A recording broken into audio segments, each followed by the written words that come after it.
Hey there, chemists. It's Dr. O'Malley here, and welcome to Organic Chemistry. This class will model a college-level organic chemistry class. It's very demanding, but I hope you'll find it very rewarding. In this class, we'll learn how molecules react with each other and how chemists use what's called synthesis to make useful substances. Do your work, participate, you will succeed as we learn this new language together this year. So, what do organic chemists actually do? Well, when I'm asked this question, I usually say you can break them down into two types. This is just my answer. But you can think of what are called natural products chemists who are interested in structure determination and finding new things from nature, such as the Taxol molecule, which is found from the Pacific yew tree, and it's been discovered that this is an anti-cancer mitotic inhibitor. And then the other class of organic chemists are the ones that are interested in making molecules, whether they're novel or replicas of naturally occurring things. This is synthetic chemistry and medicinal chemistry. This is who works for pharmaceutical companies to make useful drug molecules to help society. In fact, the Taxol molecule has been made synthetically in the laboratory by a number of different research groups. And even though one is found from the Pacific yew tree and one is found in a laboratory made completely artificially from small building blocks, they are identical in every way. That's what synthetic chemistry is all about. So we'll learn how molecules are made in this way and the kinds of reactions that chemists use and how we use them to make things that maybe aren't already natural, but perhaps even better than something that's natural and also not depleting resources naturally. So, speaking of the Taxol molecule, just to show you an example of what a line structure looks like, there is the Taxol molecule. Right there, it's a very large molecule with a lot of functional groups, and here's a slide showing its synthesis from Casey Nicolau's group. And eventually we'll learn what a lot of these reactions are. This should look very foreign right now, but this very first one is called a Diels-Alder reaction. It involves what's called a dienophile and a diene, and they cyclize together. They're showing the transition state in this picture. This image is courtesy of the University of Wisconsin's chemistry department. Thank you for putting together such a great inventory of total synthesis for my students to use. And then there's many other reactions here which should look like a completely new language right now, but as we go through the class, we'll slowly learn what these things mean and how they work and how to predict the products of reactions like this when it's not already given to us. So how do we start? Well, chemistry is the study of matter and how it changes, and here's the periodic table of elements that make up all the compounds we'll talk about. You probably know that organic chemistry is the chemistry devoted to carbon. Carbon is very unique in that it can form long chains and rings, and we have essentially infinite numbers of compounds that you can make with carbon at the backbone. But most of the non-metals that are on the table are also found in organic compounds, or at least some of them are, depending on the compound you're looking at. So we'll look at the chemistry of those as well. We'll see the metals as well. There's the alkali and some alkaline earth metals that are found in many reagents that we use, whether they're organometallic or completely inorganic. And we'll certainly see a number of transition metal species as well. Copper is used to make what's called a cuprate. Mercury is found in an oxymercuration reaction, a well-known alkene reaction that all organic chemists learn. So what we want to do today, though, is talk about carbon and specifically review some concepts about bonding. How do atoms come together to make bonds? And why is this important? Well, when we look at molecules, we're really interested in the shapes of those molecules because molecules are three-dimensional, and many of the reactions we learn are controllable based on the fact that they exist in 3D, and we're very interested in controlling those reactions. That's what the synthetic chemist does. They try to control how molecules come together. So we're going to start very simply today and just look at the shapes that we see around individual atoms and simple molecules and talk about their electronic arrangement to explain those shapes. So first off, I have what's called an electron configuration in the upper left there. That's carbon. That's 1s2, 2s2, 2p2. And it's written out in what's called an orbital diagram. But if you look down below, I see this ethane molecule, which shows bond angles that represent a tetrahedral geometry around each carbon atom. But if I think about what the orbitals look like for a carbon atom written like this, well, the s orbitals are spherical, and the p orbitals, if you remember, are those dumbbell shapes. In fact, there's some p orbitals over here in the upper right, if you can see that, little green shaded ones. And those p orbitals, there's three of them in the 2p level. They are the px, the py, and the pz, and they're all orthogonal to each other, so they should make 90-degree bond angles, but we don't see 90-degree bond angles. We see roughly 109.5 in the ethane molecule. It's a perfect tetrahedral arrangement. So we use hybridization to explain this. Hybridization is when the atomic orbitals hybridize to form brand new orbitals. In this case, the first one is that 2s orbital, and those 3 2p orbitals come together to make 4 brand new orbitals, and we call those sp3 orbitals because it's made of 1s and 3 p's. That's where sp and 3 comes from. And the 4 valence electrons in carbon are distributed among those 4 orbitals, and that's why we see carbon atoms that are making 4 bonds in a tetrahedral geometry have this symmetry, because its 4 electrons are now arranged symmetrically around the carbon atom. That's not the only hybridization we see. There's also the type of geometry that exists in this molecule. This is an ethene molecule, and here each carbon atom is adopting a trigonal planar geometry, and we use hybridization to explain this as well, but this time only 2 of the 2p orbitals come together with the 2s orbital to make 3 brand new sp2 orbitals. Again, the name comes from the fact that it's 1s and 2p orbitals, and there's 3 electrons in those sp2 orbitals, and then we have one more unhybridized p orbital still with 1 electron in it, and we'll see in a moment that that p electron makes what's called a pi bond. We'll come back to that in a second. This is what we observe for trigonal planar geometry. What about this last one? There's one other that we see with carbon. This is a carbon atom triply bonded to another carbon atom, and these both adopt a linear electron geometry, and we use hybridization to explain this as well. This time, we see what's called an sp hybridized system, where carbon's 2s orbital hybridizes with just 1 of the 2p orbitals, and then there are 2 electrons, 1 in each, and then there's 2 remaining p orbitals that are just unhybridized, and they each have 1 electron in them, and we'll see that each of those is responsible for this extra bonding between the 2 carbon atoms. And this is what we observe for a linear geometry. So let's take a closer look at one of these. I want to just zoom in and look at this ethene molecule, also called ethylene, and highlight where all the electrons are and classify some types of bonding that we see. There's a little blurb up here that talks about what's called a sigma versus a pi bond. A sigma bond occurs anytime you have electron density directly between 2 atoms. There's perfect overlap. It's kind of like a handshake between 2 atoms. A pi bond occurs when electron density is above and below the line that's connecting 2 atoms. It's more like a high five between 2 atoms. It's a weaker bond compared to the sigma, but the combination of the 2 is stronger than any one of them. So here are 2 carbon atoms in the ethylene molecule, and each one is sp2 hybridized, so there's the 3 sp2 electrons and the 1p electron. The hydrogen atoms are there as well. Now, hydrogen isn't hybridizing anything, it just has 1 electron in the 1s orbital, and all 4 of them have that. But now what we're going to do is pinpoint where all of those electrons end up in forming these bonds, and I'm going to start with those p electrons. The p electrons form this extra bond in the double bond. We call that a pi bond. It's always seen with the overlap of any p orbitals. P orbitals overlapping, that's called a pi bond.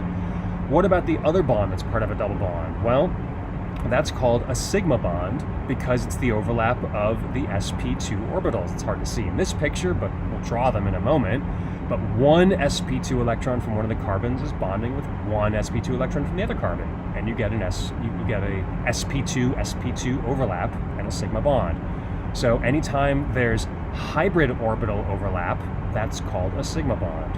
What about all these other electrons? Well, the hydrogen's 1s electron can form a bond with one of the other sp2 electrons in carbon, and that also makes a sigma bond. So a hybrid orbital overlapping with a spherical s orbital also makes a sigma bond. And that's true for all the other 3 bonds that we haven't identified yet. So there is a placement of all the electrons. We can track all the electrons in this molecule, at least the valence electrons, and describe the bonding. And the takeaway is that anytime you see a single bond, it's a sigma. But if you see a double bond, it's a sigma and a pi. And guess what a triple bond is? Well, it's a sigma, a pi, and actually another pi bond, because you have that extra p orbital. So we've been talking about these orbitals, but we have yet to actually draw what the shapes of those orbitals look like. And it is important so that we can understand the geometries. Here's the original atomic orbitals for a carbon atom, sp, x, py, and pz. And if it hybridizes to form an sp3 geometry, we get 4 brand new orbitals. I've got them in a different color, but more importantly, they're in a different shape and they have a different name. And they're all the same, but they're oriented around one another. And they all overlap around one central atom. It could be carbon like we saw today, but other atoms can do this as well. And any atom that has 4 symmetrically arranged electron domains, whether it's a bonded atom or even a lone pair, has this tetrahedral geometry, roughly 109.5, depending on how symmetric it is.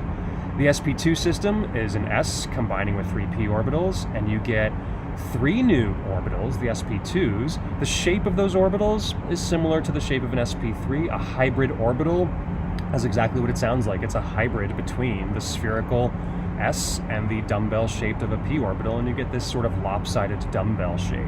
There's still an unhybridized p orbital, so when you put all 4 of these together around a central atom, you get something that looks like this. There's your 3 sp2 hybrid orbitals, each capable of forming a sigma bond, and then the 1 unhybridized p orbital, that's what makes the pi bond.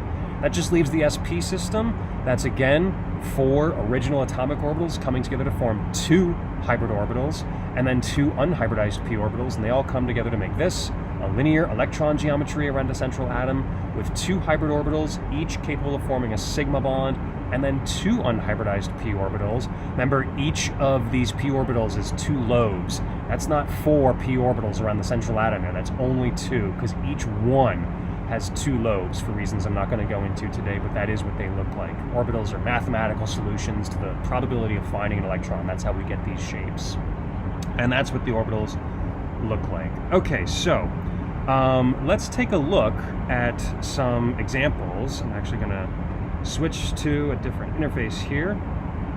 And let's look at the hybridization of every atom in a couple of examples. The first one shows the carbon dioxide molecule, and we're asked to figure out what the hybridization of each one is. Well, knowing the number of electron domains is how I get the hybridization, because that predicts the geometry, and that goes hand in hand with the hybridization. So if I look at the carbon in the middle has 2 electron domains and no lone pairs around it. That looks linear, and that goes with the sp hybridization. Now what about the oxygens? Oxygen can hybridize just like carbon can, and all you have to do is look at the number of electron domains around each atom. If I look at this oxygen on the left and count the domains, there's a lone pair, another lone pair, and then a bonded atom. Don't be fooled by the fact that it's a double bond. It still counts as just one domain, one region around that oxygen atom. So the electron arrangement around the oxygen looks trigonal planar, which means that its electrons are most likely in an sp2 hybrid system. And indeed, that's what we use to explain the electronic arrangement around oxygen in the CO2 molecule. Same is true with the oxygen on the right. That's also sp2 for the same reason. The molecule to the right of that, that's called methylamine. Let's look at the hybridization of the carbon first. The carbon is making 4 bonds, so there are 4 domains, 1, 2, 3, 4, no lone pairs. So this is a tetrahedral sp3 carbon. What about the nitrogen? Well, the nitrogen has 3 bonds and a lone pair. There's 3 bonds and a lone pair, so that's also 4 domains. So the electronic arrangement would also look tetrahedral around the nitrogen, and we'll also predict that that would be sp3 hybridized. I'm not going to do the hydrogens because they're not hybridized. They just have 1 electron and the 1s orbital. Right next to it, we've got multiple carbon atoms. These carbons all the way to the left have 4 domains. There's a bond to the carbon right there. And then there's 3 hydrogens, if I picture what that looks like, 3 separate hydrogens. It's a total of 4. So this is sp3, as is the one up above, also sp3. Not true for the one in the middle, though. That one only has 3 electron domains, a bond to a carbon, a bond to a carbon, and another bond to the nitrogen right next to it, so I would call that sp2. What about this nitrogen right here? Well, that has a lone pair, a bond to a nitrogen, and a bond to another carbon, so 3 domains. Notice that a domain is counted anytime you have a bonded atom or a lone pair, and it doesn't matter if the bond is single or double. It just counts as 1 electron region or domain around that atom. So this is also an sp2 nitrogen, and then this nitrogen right here has a lone pair, a bond to a nitrogen, and then 2 more for the other 2 hydrogens. So that's 4 domains. That goes with sp3. Wrapping up, we have, this is acetonitrile. Our carbon-nitrogen triple bond is called a nitrile. The carbon on the left, 4 domains, that's sp3. The carbon in the middle only has 2 domains. It's got a single bond and a triple bond, so that's linear sp. And the nitrogen on the right, I would also predict sp. Most things triply bonded, we'll see, will adopt an sp hybridization. It doesn't have to be triple bond. We saw that in the CO2 molecule in the beginning, but you'll start to recognize sp systems often have triple bonds on them. And then this is the acetic acid molecule. The carbon on the left has 4 domains, it's sp3. The carbon in the middle only has 3 domains, it's sp2. The oxygen at the top only has 3 domains, 2 lone pairs and 1 bonded carbon, so that's sp2. And then the oxygen on the right has 4 domains. I see 2 lone pairs, a bond to a hydrogen, and then a bond to the central carbon, so I would predict sp3. Time out, chemists. We have an exception we have to talk about. So if an atom has a lone pair and it's bonded to another sp2 atom, it's actually also going to be sp2. So that example you just wrote down in your notes with that oxygen right there that looks like it's sp3, nope. Because it's singly bonded to that sp2 carbon atom right next to it, it's actually going to be an sp2 oxygen.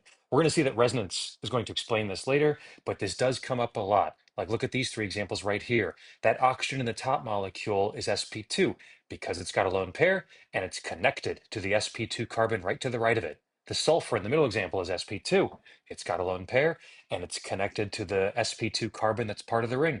And the oxygen with the negative charge in the third example is also sp2 because it's got at least 1 lone pair and it's connected to the sp2 carbon right next to it. So as you can tell, most of the time this occurs with heteroatoms, things like oxygens, sulfurs, nitrogens, where there's a lone pair, at least 1, and there's a double bond right next to it. But as long as that atom right next to it is sp2, it still works. So here's an example with no double bond next to it, but a positively charged carbon. See that positively charged carbon? That's also sp2, which means the nitrogen is sp2. So just be on the lookout for that example. Okay, that's it for the exception. Let's get back to the rest of the lesson. Last one, the methanol molecule. We have a carbon on the left with 3 hydrogens and 1 carbon, so that's sp3. And the oxygen also has 4 domains, 2 lone pairs, 2 bonded atoms. 4 domains is sp3. So that's how we can look at the geometry to predict hybridizations. To recap what we did today, we talked about the hybridizations, sp3, which is when you have 4 electron domains and you adopt a tetrahedral system. sp2 is 3 electron domains and you adopt a trigonal planar electron geometry and make 1 pi bond. And sp is 2 electron domains, and that's when you have a linear geometry, and then 2 pi bonds for those unhybridized p orbitals. And then we also wrapped up what sigma and pi bonding looks like. You can just summarize for yourself. A single bond is a sigma, a double is 1 of each, and a triple is a sigma and 2 pi bonds. And we'll use this all year long as we talk about the types of molecules that we see, and we'll see this is very important to explain how molecules react as we make things in organic chemistry.